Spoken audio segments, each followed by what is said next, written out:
जो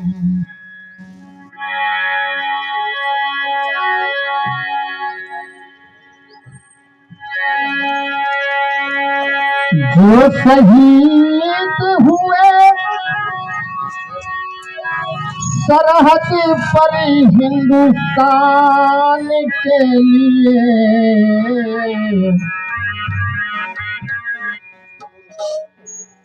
जो शहीद हुए सरहद पर हिंदुस्तान के लिए,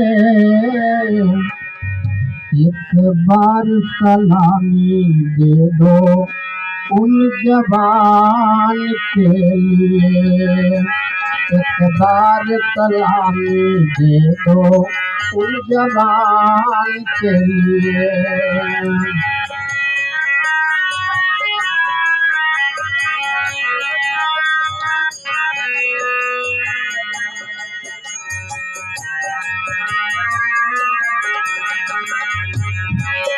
जो शहीद हुए सरहद पर हिंदुस्तान के लिए, एक बार सलामी दे दो उन जवान के लिए। जो शहीद हुए जो शहीद हुए सरहद पे हिंदुस्तान के,